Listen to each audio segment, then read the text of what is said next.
దుర్గా అమ్మవారి కథలు తెలుసుకుందాము. దుర్గా అమ్మవారి మంత్రం. ఓం శ్రీ దుర్గాయే నమః. సర్వమంగళ మంగళ్యే శివే సర్వసాధకే శరణ్యే త్రయంబకే దేవీ నారాయణే నమస్తుతే. దుర్గాదేవి ప్రధాన హిందూ దేవత. రాక్షసులను సంహరించడానికి మూల ప్రకృతి అయిన మహాలక్ష్మీదేవి వివిధ రూపాలను తీసుకుంటుంది. మహాలక్ష్మి యొక్క వివిధ రూపాల్లో దుర్గాదేవి ఒకటి. దేవి మహత్యం ప్రకారం జగన్మాత మహాలక్ష్మీదేవి మహిషాసుర అనే రాక్షసుని అతని సైన్యాన్ని సంహరించడానికే దుర్గాదేవి అవతారం ఎత్తింది. కృష్ణానది తీరంలో విజయవాడలోని ఇంద్రకీలాద్రి పర్వతంపై వేంచేసి ఉన్న కనక దుర్గామాత స్వయంభూ. ఈ ఆలయంలో శ్రీచక్రం ఉంది. ఈ శ్రీచక్రానికి అగస్త్యుల వారు తన తపఫలాన్ని తారపోశారని చెప్తారు. దుర్గామాత మొదట్లో రౌద్ర రూపంలో ఉండేదని ఆదిశంకర్లు విచ్చేసి ఈ శ్రీచక్రంలోని రౌద్ర బీజాలు తొలగించిన పిదప దుర్గామాత శాంతిమూర్తి అయి తనను దర్శించే భక్తులు కోరికలను నెరవేరుస్తుందని చెప్తారు. కనకదుర్గ క్షేత్ర మహత్యాన్ని తెలిపే పురాణ కథలను గురించి తెలుసుకుందాము. ఇంద్రకీలాద్రి కథ. ఈ కనకదుర్గ మాత ఇంద్రకీలాద్రిపై స్థిర నివాసం ఏర్పరచుకొని భక్తులను ఈడేరుస్తుంది. కనకదుర్గ మాత ఇంద్రకీలాద్రిపై వేలిసి ఉండడానికి ఒక కథ ఉన్నది. దుర్గామాత ఆలయం ఉన్న కొండను ఇంద్రకీలాద్రి అంటారు. ఈ పర్వతాన్ని అధిష్ఠించిన వాడు ఇంద్రకీలుడనే యక్షుడు. అతని పూర్వకాలంలో ప్రతిరోజు కృష్ణవేణి నదిలో స్నానం చేస్తూ నదికి ఉత్తర భాగంలో తపస్సు చేసుకుంటూ ఉండేవాడు. అతని తపస్సుకు మెచ్చి పార్వతీ పరమేశ్వరులు ప్రత్యక్షమై వరం కోరుకోమన్నారు. పార్వతీ పరమేశ్వరులకు తాను ఆసన్నం అయ్యే భాగ్యం ప్రసాదించవలసిందిగా ఇంద్రకీలుడు వరం కోరాడు. అతని కోరిక తీర్చడానికి మహిషాసుర సంహారం అనంతరం కనకదుర్గ మాత ఇంద్రకీల పర్వతం మీద ఆవిర్భవించింది. ఇక్కడ దుర్గ 8 బాహువుల్లో 8 ఆయుధాలు కలిగి సింహాన్ని అధిష్ఠించి మహిషాసుర ఉత్తమంగాని శూలంతో పొడుస్తూ కనిపిస్తుంది. అరి, శంఖ, కేత, శూల, పాశ, అంకష, మౌర్యి, శౌనకాలనేవి దుర్గాదేవి బహువులలో ధరించే 8 ఆయుధాలు. ఈ దేవీమూర్తికి ఎడమ భాగంలో శ్రీచక్రం స్థాపించబడి ఉంది. ఆ శ్రీచక్రానికి పక్కన గణపతి దేవతామూర్తి ఉంది. ఆలయంలో జరిగే పూజలన్నీ శ్రీచక్రానికే జరుగుతాయి. ఆ దేవీమూర్తి గల మకర తోరణంపై నవదుర్గల విగ్రహాలు చెక్కబడి ఉన్నాయి. శ్రీశైల, బ్రహ్మచారిణి, చండ, మష్కండ, స్కందమాత, కాత్యాయని, కాలరాత్రి, మణిగౌరి, సిద్ధి అనేవి నవదుర్గుల పేర్లు. మహిషాసుర సంహారం. పూర్వకాలంలో ధనువు పుత్రులైన రంభకారంభులనే వారు సంతానం కోసం ఈశ్వరుని గురించి ఘోర తపస్సు చేశారు. కరంబుడు నీటిలోనూ రంభుడు చెట్టుపైన కూర్చొని తపస్సు చేస్తుండగా ఇంద్రుడు మొసలి రూపంలో వచ్చి కరంబుని సంహరించాడు. సోదరుని మృతికి విచారగ్రస్తుడైన రంభుడు తన తల నరుక్కొని పరమేశ్వరునికి అర్పించడానికి సమకట్టాడు. అప్పుడు శంకరుడు అతనికి ప్రత్యక్షమై వరం కోరుకోమన్నాడు. పుత్ర సంతతి లేని నాకు నువ్వే 3 జన్మల పుత్రునిగా జన్మించాలి. ఆ బిడ్డ 3 లోకాన్ని జయించేవాడు, వేదంగ విధుడు, కామరూపుడు, దీర్ఘాయుష్మంతుడు కావాలి అని రంభుడు పరమేశ్వరుని వరం కోరాడు. ఈశ్వరుడు అతనికి వరం ప్రసాదించాడు. రాక్షస స్వభావుడైన రంభుడు ఇంటికి తిరిగిపోతూ దారిలో ఒక మహిషిని చూసి దానితో బలాత్కరంగా మైథునం సాగించాడు. అప్పుడు రుద్రుడు తన అంశంతో ఆ మహిషి గర్భంలో ప్రవేశించాడు. చూలు నిండక మహిషాకారంతో బిడ్డ జన్మించాడు. అతడే మహిషాసురుడు. అతను బలవంతుడైన ఇంద్రుణ్ణి జయించి సర్వాధిపత్యం పొంది 3 లోకాలని గజగజలాడిస్తూ లోకకంటకుడయ్యాడు. ఒకసారి మహిషాసురుడు కాత్యాయన మహర్షి ఆశ్రమానికి వెళ్ళి అక్కడ స్త్రీ రూపం ధరించి మహర్షి శిష్యుని బాధిస్తూ ఉండడంతో మహర్షి ఉగ్రుడై స్త్రీ చేతిలో నీకు మరణం సిద్ధిస్తుందని శపించాడు. అయినా ఆ అసురుడు తన దుష్టబుద్ధిని విడక స్త్రీ సాధింపులని దేవతలని ఋషులని బాధిస్తూనే వచ్చాడు. అప్పుడు దేవతలంతా కలిసి ఆదిశక్తిని ప్రార్థించారు. ఆ దేవి ఉగ్రచండి అనే పేరిట ఉద్భవించి మహిషాసురుని సంహరించింది. మరో జన్మలో మళ్ళీ ఈ మహిషుడు రంభుడి పుత్రునిగా పుట్టిన తన దానవ నైజంతో దేవతలని పీడిస్తూ ఉంటే ఆ దేవతల ప్రార్థనపై ఆదిశక్తి భద్రకాళి రూపంతో అవతరించి మహిషుణ్ణి మట్టు పెట్టింది. 3వ జన్మలో ఈ మహిషుడు ఘోర తపస్సు చేసి బ్రహ్మ వసువరాలు పొంది ఇష్టానువర్తిగా వ్యవహరిస్తూ లోకపీడితుడయ్యాడు.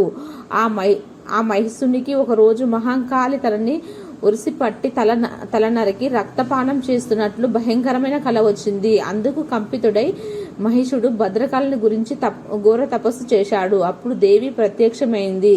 ఇక తనకు జనన మరణాలు లేకుండా వరం ప్రసాదించమని, నీ చేతిలో హతుడైన నాకు నీ యజ్ఞ భారత్య కలగజేయమని మహిషుడు కోరాడు. మైస, నువ్వు రుద్రాంశవు.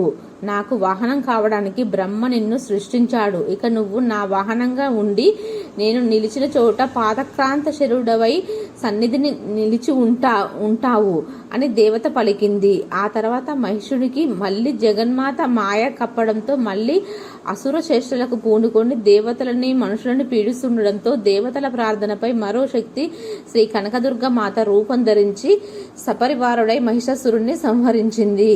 శంభు నిశంభుల కథ. మహిషాసురుని వలె అతి క్రౌర్యంగా వ్యవహరించిన శంభు నిశంభులనే రాక్షసులని దుర్గామాత వధించిన కథ పురాణాల్లో చెప్పబడి ఉంది. పూర్వం శంభుని శంభులనే రాక్షసుల ఇంద్రాద్రి దేవతల్ని పదభ్రష్టులని చేసి ముల్లోకాలకి అధిపతులైన దేవముని గణాలని బాధించసాగారు. అప్పుడు దేవతలంతా దేవిని ప్రార్థించారు. వారి మొర ఆలకించిన దేవి శరీరం నుంచి దివ్య తేజోరూప లావణ్యాలతో ఒక కన్య ఉద్భవించింది.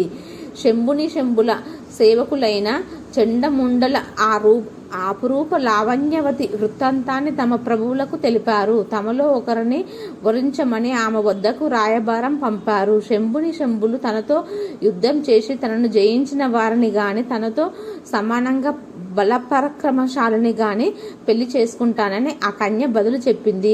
ఆ మాటలు విన్న శంభులు కోపోద్రికులై ఆ కన్యని పట్టుదెమ్మని తన సేనాధిపతి ద్రుమలోచనుని పంపారు. తనపై దండెత్తిన ద్రుమలోచనుని అతని సైన్యాన్ని దేవి సంహరించింది. ఆ రుధిరామంతా దేవి వాహనంపై సింహం త్రాగింది.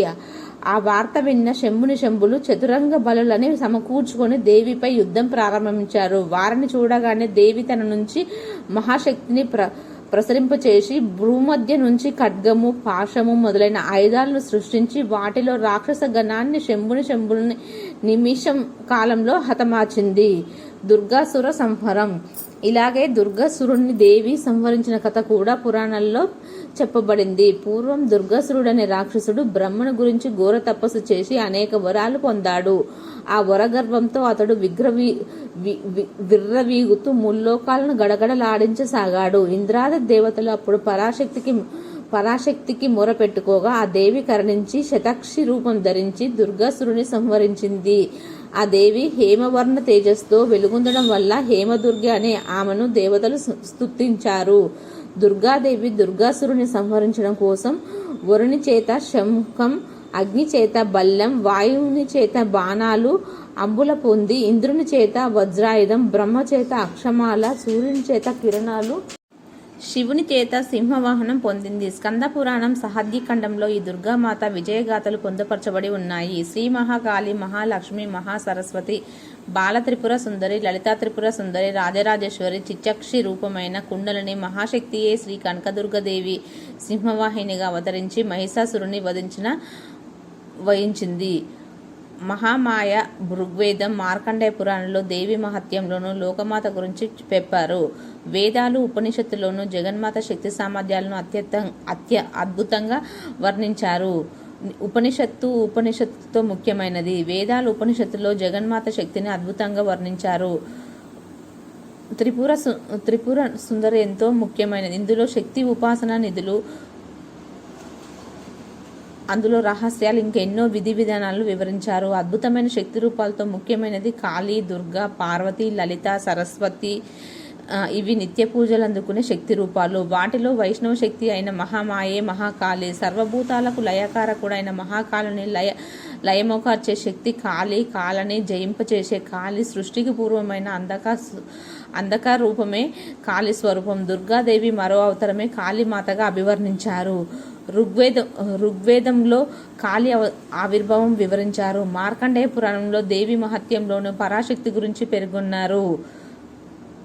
నల్లని రంగు, మెడలో 54 కప్పలతో కూల్చిన దండ, ఒక చేతిలో రక్త సిక్కమైన శిరస్సు, రెండో చేతిలో కత్తి, మరో కుడి చేతిలో అభయముద్రతో ఉండి ఎడమ చెయ్యి అభయ ప్రదాన చేస్తున్నట్లు ఉంటుంది. నుదుట మూడో కన్ను ప్రజ్వలిస్తూ ఉంటే నాలుక రక్తసిక్తమై వేలాడుతుంది. ఆమె దిగంబరి కానీ దిక్కులనే వస్త్రాలుగా ధరించి దేవత తెల్లని ఛాయ. శివుడు శుద్ధరుద్రుడై ఆకృతిగా ఉండగా క్రియరూపిణి అయిన భద్రక కాళిక శక్తి ఆయనపై ఆధారపడి ఉంది. సౌమ్య రౌద్ర రూపాల సమన్వయకారమే కాళీ స్వరూపము. తాత్విక దృష్టిలో కాళీ స్వరూపాన్ని పరిశీలిస్తే ఆమె తత్వమయి దృష్టికి అవసరమైన ఇచ్ఛశక్తి.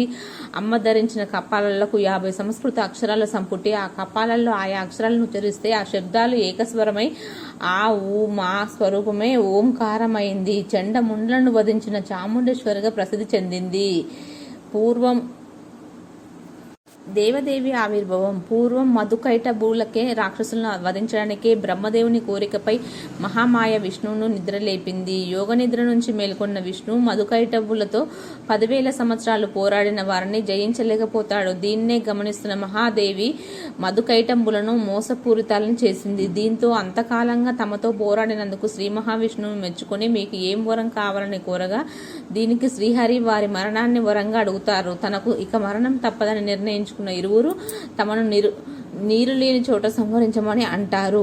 అనంతరం శ్రీ మహావిష్ణువు వారిని పైకెత్తి భూ అంతరాలంలో సంహరిస్తుండగా మహామాయ 10 తలలను 10 కాళ్ళు నల్లని రూపుతో మహాకాళిగా ఆవిర్భవించి సహాయపడుతుంది. అనంతరం సింహవాహినిగా మహిషాసురుని మహామాయ సరస్వతి రూపణిగా శుంభ నిశుంభులను వధించిన చండ ముచండ సంహరించిన చాముండి అని పేరు తెచ్చుకుంది. కంసుడి వదకు నంద అనే పేరుతో నందుని ఇంట ఆవిర్భవించి శ్రీకృష్ణుడికి సహాయపడింది. తర్వాత 5వ అవతారం ఒక రాక్షసుడి సంహార సమయంలో ఆమె దంతాలు రక్తసిక్తమవడం వల్ల రక్తదంతి అయ్యింది. లోకాలను కరువు కాటకాల నుంచి తప్పించి శాకంబరిగా దుర్గడను సంహరించి దుర్గగా మాతంగిగా నవవిధ రూపాల్లో భక్తులను అనుగ్రహిస్తుంది. అలాంటి పరాశక్తిని నవరాత్రుల్లో ప్రార్థించి విజయదశమి నాడు నిష్ఠతో పూజిస్తే వారికి సకల సంతోషాలు ఐష్టైశ్వర్యాలు చేకూరుతాయి.